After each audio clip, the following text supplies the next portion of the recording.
warahmatullahi wabarakatuh. Alhamdulillahi ala ihsani wa syukru lahu ala taufiqihi wa amtinani wa asyhadu an la ilaha illallah wahdahu la syarika lahu ta'ziman li sya'ni wa asyhadu anna Muhammadan abduhu wa rasuluhu da'ila ridwani. Allahumma salli alaihi wa ala alihi wa ashabihi wa ikhwani. Rekan-rekan di Kota Tapak Tuan di mana? Di Aceh ya. Yang dirahmati Allah Subhanahu wa taala, demikian juga para pemirsa yang dirahmati Allah Subhanahu wa taala. Pada kesempatan ini kita akan bahas suatu pembahasan yang penting bagi kita semua karena kita sadar kita hidup di zaman yang penuh dengan godaan yang bisa melunturkan iman kita sedikit demi sedikit ya. Dan kita tahu di antara akidah Ahlussunnah wal Jamaah, al-iman yazid wa yanqus. Iman bertambah dan berkurang. Yazid bi ta'at wa yanqus bil ma'asi. Iman itu bertambah dengan ketaatan dan berkurang dengan kemaksiatan. Bahkan iman bisa yazul, bisa hilang. Hilang dengan kekufuran. Ya. Hilang dengan kekufuran. Dan kita sadari iman kita naik dan turun. Kita bukanlah para ulama atau para nabi yang iman mereka semakin naik. Kita juga bukan pula para malaikat yang iman mereka selalu tetap, stabil, senantiasa beriman, tidak pernah bermaksiat kepada Allah Subhanahu wa taala. Tapi kitalah anak-anak Adam ya, yang imannya naik dan turun. Terkadang kita merasa iman kita naik, begitu naik, terkadang kita merasa iman kita begitu turun. Ya. Kita hanya berharap agar Allah Subhanahu wa taala mewafatkan kita dalam kondisi iman kita lagi naik-naiknya. Diberikan husnul khatimah, diselamatkan dari berbagai macam godaan ya yang bisa melunturkan iman kita. Dan Nabi SAW pernah bersabda, "Innal iman la yakhlaqu fi jawfi ahadikum kama yakhlaqu thawb." Sungguhnya iman itu bisa luntur atau bisa usang, bisa lusuh dalam diri kalian sebagaimana pakaian bisa lusuh. Fas'alullaha an yujaddida imanakum. Kalau begitu mintalah kepada Allah agar Allah memperbarui iman kalian. Jadi iman perlu diperbarui, perlu di-charger. Bukan di-charger, ditambah ya. Dan ciri-ciri orang beriman kalau dibacaan Al-Qur'an, innamal mu'minuna alladzina idza dzukirallahu wajilat qulubuhum wa idza tuliyat alaihim ayatuhu zadatuhum imana. Wa 'ala rabbihim yatawakkalun. Sungguhnya orang beriman itu yang jika dzukirallahu wajilat qulubuhum, kalau disebut Allah maka hati mereka bergetar, takut kepada Allah. Wa idza tuliyat alaihim ayatuhu, kalau dibaca ayat-ayatnya zadatuhum imana, maka bertambahlah iman mereka. Allah juga berfirman, wa idza ma unzilat suratun faminhum man yaqulu ayyukum zadatu hadhihi imana. Ketika diturunkan surat, maka di antara mereka ada yang berkata, siapa di antara kalian yang bertambah imannya? Ya, fa ammal ladzina amanu fazadatum imanan wa hum yastabshirun. Adapun orang yang beriman kalau diturunkan surat-surat dari Allah Subhanahu wa taala, maka bertambahlah iman mereka. Wal ladzina ihtadaw zadahum imanan. Ya. Ya. Dan orang yang berdapat hidayah maka Allah Subhanahu wa taala ya memberikan tambahan hidayah, tambah imanan kepada mereka. Ikhwan dan akhwat yang dirahmati Allah Subhanahu wa taala. Karenanya pembahasan mengenai bagaimana kita bisa bertambah iman ini perkara yang penting ya. Dan sebelum kita menyebutkan poin-poin yang bisa menambah keimanan, saya akan memberikan mukaddimah tentang masalah naik turunnya iman. Agar kita tahu bagaimana cara menambah keimanan kita ya.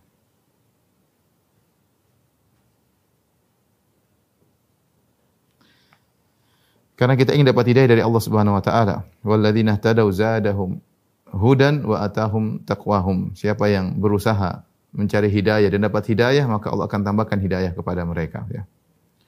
Adapun yang akan kita bahas sebelum kita bahas poin-poin tersebut, kaidah tentang iman bertambah dan iman berkurang ya. Jadi al-iman yazid wa yanqus. Boleh kita tambah wa yazul, bisa hilang juga. Iman itu bertambah. Kemudian bisa berkurang.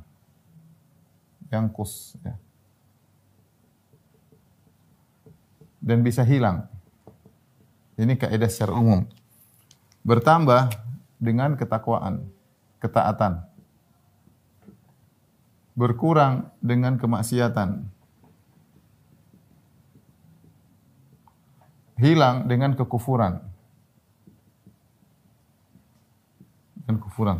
Kita ingin fokus tentang bagaimana bisa bertambah. Ini yang kita ingin fokuskan tentang masalah bagaimana menambah keimanan. Ini yang ingin kita fokus. Tetapi kita harus tahu kaidah ini karena bertambahnya iman berkaitan dengan banyak hal. Bertambah iman berkaitan dengan banyak hal ya. Nabi SAW pernah bersabda tentang iman. Kata Nabi SAW, Al-imanu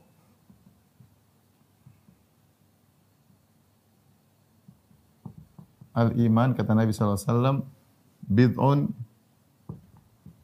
wa sab'una syu'bah. Iman itu 70 sekian cabang, kata Nabi SAW. A'laha kalimatu la ilaha illallah wa adnaha imatatul adza anit tariq.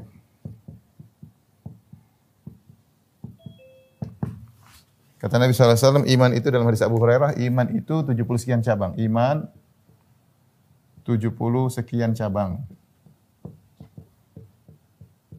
Yang paling tinggi la ilaha illallah. Yang paling tinggi, tertinggi, la ilaha illallah.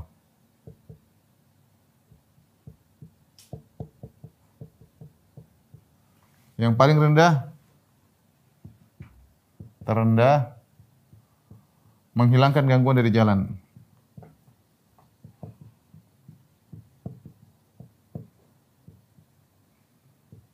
Dari jalan. Baik. Kemudian kata Nabi SAW, wal haya'u syu'batun min sya'abul iman. Wal haya'u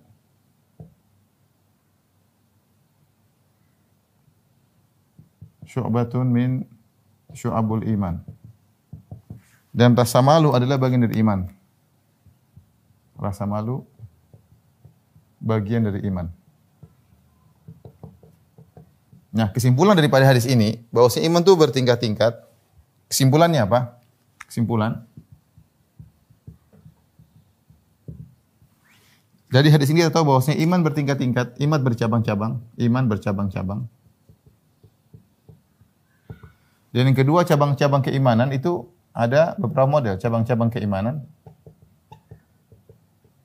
Bisa berupa perkataan,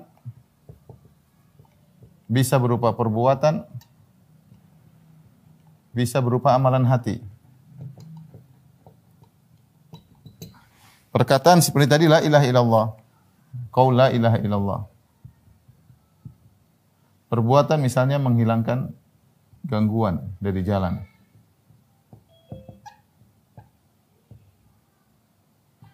Amalan hati seperti malu. Ya. Malu itu adalah amalan hati. Ya. Nah, kalau kita ibaratkan iman seperti pohon, jika diibaratkan iman seperti pohon,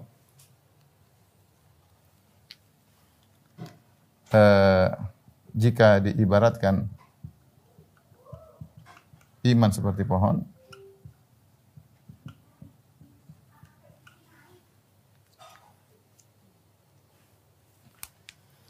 maka kita bisa katakan inilah pohon keimanan.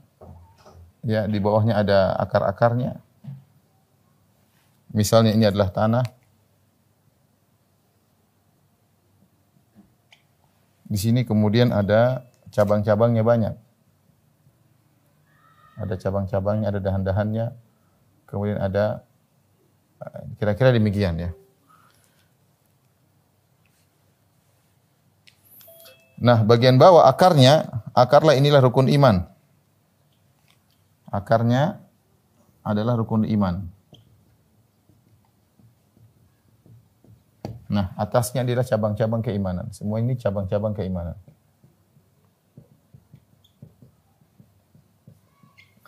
Ini kenapa saya kasih gambaran demikian? Artinya apa? Jika seorang berbicara tentang tambah keimanan, dia berbicara tentang pohon keimanannya. Ya. Makanya dalam ayat Allah mengatakan tentang Allah memperumpamakan alam tara kaifa daraballahu mathalan kalimatan thayyibah kasyajaratin thayyibah. Tidakkah kau lihat kepada perumpamaan yang Allah bikin tentang kalimat thayyibah? Sebagian tafsir mengatakan Maksudnya kalimat iman. Iman itu Allah ibaratkan seperti syajaratin thayyibah, seperti pohon yang baik ya. Pohon yang baik tersebut asluha tsabit wa far'uha fis sama. Pokoknya kuat dan menjulang ke atas ya. Maka pokoknya itulah rukun-rukun iman, atasnya lah cabang-cabang keimanan. Nah, kalau kita bicara tentang pertambahan keimanan, kita ingin nambah iman nih, maka kita nambah pohon kita. Semakin banyak kita melakukan cabang keimanan, semakin tambah iman kita ya. Ini logikanya demikian ya. Logika sederhana aja. Semakin kita melakukan cabang keimanan, maka semakin nambah iman kita. Semakin nambah iman kita. Nah, kita selesai daripada cabang keimanan. Perhatikan di sini. Kesimpulan dari hadis ini juga kebalikannya, kesimpulan kebalikan. Mafhum mukhalafahnya, mafhum dari hadis ini. Mafhum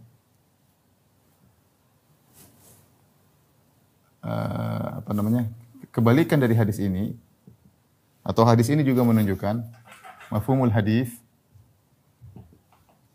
bahwasanya sebagaimana ada cabang-cabang keimanan, berarti sebaliknya ada cabang-cabang kekufuran. Kekufuran.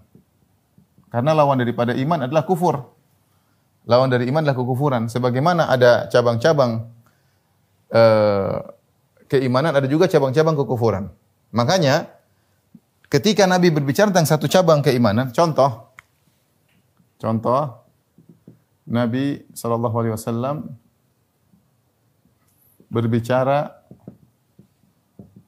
tentang salah satu cabang keimanan. Cabang keimanan banyak ya. Contohnya yaitu bernahi mungkar.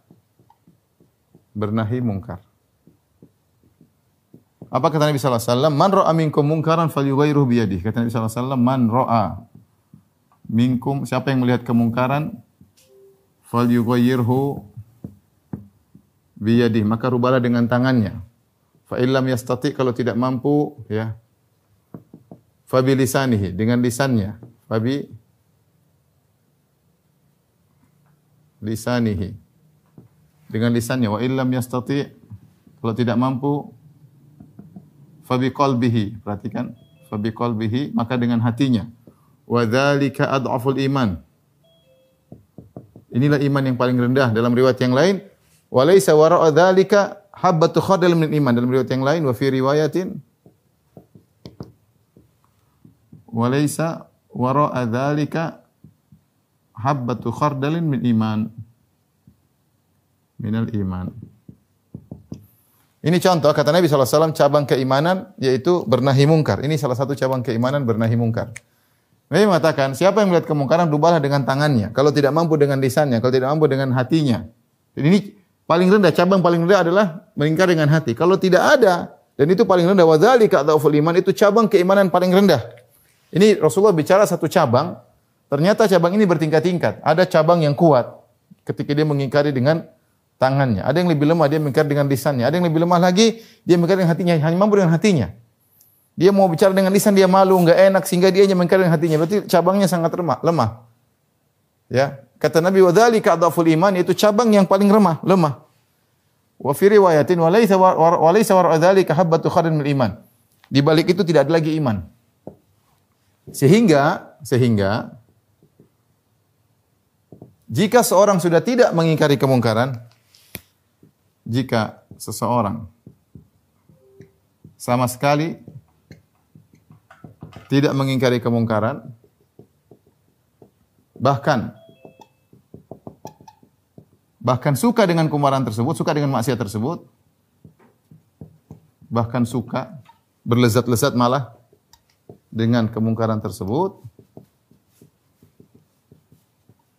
maka dia terjerumus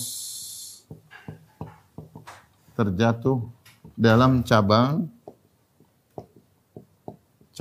kekufuran. Nah, cabang-cabang kekufuran itu ada kufur kecil, kufur asghar, atau cabang-cabang kemaksiatan. Cabang-cabang kemaksiatan. Maka kita logikanya, pohon keimanan itu di balik setiap cabang ada cabang kemaksiatan.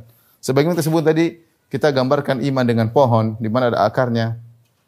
Di mana ada akarnya, kemudian ada batang-batangnya, ada cabang-cabangnya, ranting-rantingnya, itu semua cabang keimanan. Semua cabang keimanan. Nah, sebagaimana pohon keimanan ada cabang-cabangnya, demikian juga kekufuran ada cabang-cabangnya. Yang akarnya adalah kekufuran, ya. Di atasnya adalah dosa-dosa besar, kemudian dosa-dosa kecil. Kalau kita mau gambarkan, misalnya saya gambarkan pohon kekufuran, jika diibaratkan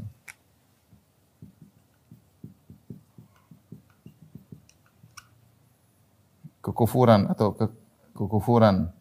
atau maksiat seperti pohon, maka seperti ini kira-kira, ya sama, ya. Kita bilang ini pohon kemaksiatan, ya. Cabang-cabangnya, ya. Sini ada akar-akar. Ya, yang di bawah ini kita bilang kufur akbar. Ini semua kufur-kufur akbar. Kufur-kufur akbar. Ya, ini mungkin kita gambarkanlah ini dosa-dosa besar. Dosa besar misalnya. Ini dosa-dosa kecil misalnya. Ini sederhananya, ya. Ini saya logika saya aja, ya.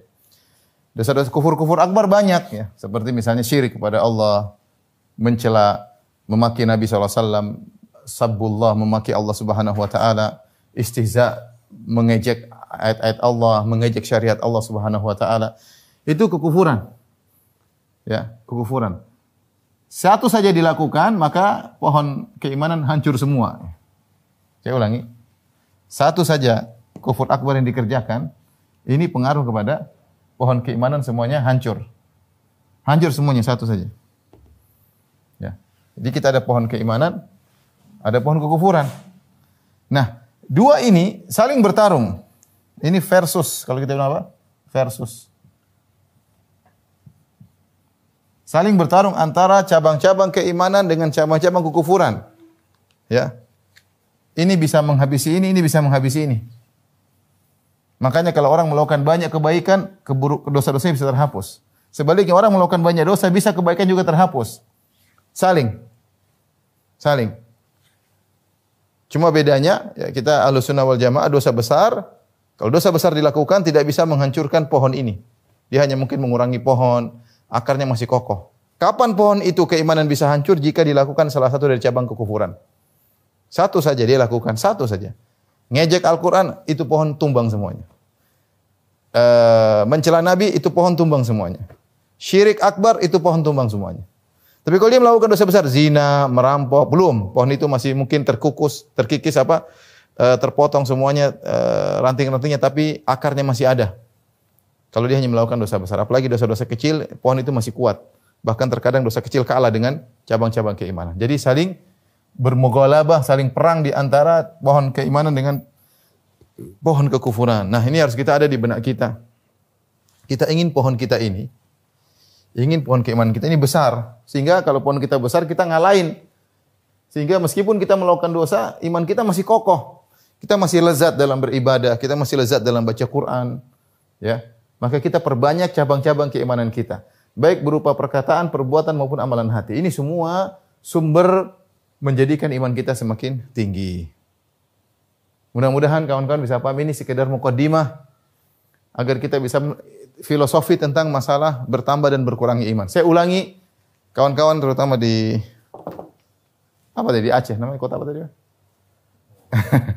Saya kurang tahu. Saya dikenalnya kota Sorong, ya. Di Papua. Kota apa tadi? Tolong kasih tahu, saya lupa namanya. Panitia? Kota apa? Yes, pokoknya di Aceh lah, ya. Tapak Tuan. Baik. Perhatikan kembali rekan-rekan yang hadirin subhanahu wa taala, logika saya ulangi supaya bisa dipahami. Iman yazid wa yanqus wa yazul. Iman itu menurut akidah Ahlussunnah bisa bertambah, bisa berkurang. Ini tambahan saja, wa yazul bisa hilang, itu kesimpulannya. Yazid bi ta'ah, tambah dengan ketaatan, karena ini yang mau kita bahas bagaimana menambah iman. Berkurang dengan kemaksiatan, semakin banyak kemaksiatan semakin iman berkurang. Hilang dengan satu kekufuran saja. Satu kekufuran, satu cabang kekufuran selesai. Apa kufur akbar, hilang semuanya. Dalilnya apa? Dalilnya ini Rasulullah bersabda al-imanu bid'un wa sab'una syu'bah a'laha kalimat la ilaha illallah wa inaha imatatul adha min anit tariq wal hayatu syu'batun min sya'bil iman. Iman itu 70 sekian cabang, paling tinggi la ilaha illallah, paling rendah imatul adha anit tariq, yang paling rendah, dan salah satu rasa malu adalah bagian daripada iman. Kesimpulan daripada hadis ini bahwasanya iman bercabang-cabang. Cabang-cabang itu ada rukun-rukunnya, ada pahala-pahala besar, ya, kemudian ada pahala-pahala yang lebih kecil, ya. Kemudian cabang-cabang keimanan terdiri dari perkataan, ada perbuatan, ada rasa malu. Nah, kalau kita gambarkan pohon keimanan seperti inilah pohon keimanan. Allah berfirman, "Alam tara kaifa daraballahu mathalan kalimatan thayyibah." Tidakkah kau lihat bagaimana perumpamaan yang Allah buat tentang perumpamaan kalimat yang baik? Sebagian ahli tafsir mengatakan mithlul iman, yaitu masalul iman, perumpamaan iman. Seperti pohon yang baik, asluha sabit, akarnya kokoh, wa far'uha fis sama, cabangnya menjulang ke atas. Kita pohon gitu, ada akar keimanan, rukun iman. Rukun iman kalau hilang satu rukun iman, gugur ini pohon. Rukun iman harus lengkap semua, 6. Ya, di atasnya ada rukun Islam, di sini ada salat, ada apa haji, ada kemudian amalan-amalan. Ya, semakin kita memperkuat ini semua, semakin iman kita semakin kuat, pohon keimanan kita semakin besar, iman kita semakin kuat. Ya. Logika, semakin kita melakukan cabang keimanan semakin banyak, maka semakin nambah iman kita. Nah, kita makanya mau banyak iman ya, banyak berzikir, banyak baca Quran, banyak melakukan kebajikan, perbaiki amalan hati, ikhlas, tawakal, husnudzan kepada Allah Subhanahu wa taala. Banyak. Ini semua cabang keimanan. Antum kalau melakukan cabang-cabang keimanan apa saja, maka ini pohon cepat besar. Akar semakin kokoh, pohon semakin besar. Ya. Baik. Namun ingat, kita selain ada cabang pohon keimanan, ada pohon kekufuran dan kemaksiatan. Pohon kekufuran, pohon kemaksiatan juga ada. Apa dalilnya? Dalilnya ini, mafhumul hadis, mafhumul khalafah, maksudnya dipahami dari hadis ini bahwasanya ada cabang-cabang keimanan, cabang-cabang kekufuran. Contoh Rasulullah SAW memberikan contoh tentang satu cabang. Di antara sekian cabang keimanan adalah cabang beramar ma'ruf nahi mungkar. Siapa yang melakukan amar ma'ruf nahi mungkar, pohon keimanannya tambah satu cabang, semakin kokoh karena dia melakukan satu cabang keimanan, cabang amar ma'ruf nahi mungkar. Tetapi cabang yang muncul dari pohonnya tersebut, cabang beramar ma'ruf nahi mungkar ini ada yang besar, ada yang kecil, ada yang ringan. Rasulullah berkata sallallahu alaihi wasallam, "Man ra'a minkum mungkaran," siapa yang melakukan kemungkaran falyughayyirhu bi yadihi, maka rubahlah dengan tangannya. Ini cabangnya jadi kuat, kokoh.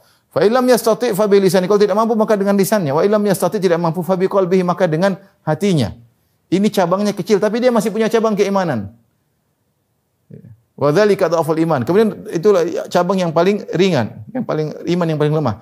Nabi berkata dalam riwayat yang lain, "Walaisa wara'a dzalika habbatu khardalin min iman." Tidak ada di balik itu keimanan lagi. Kalau seorang sudah tidak ada pengingkaran dalam hatinya, berarti dia terjatuh dalam cabang kemaksiatan.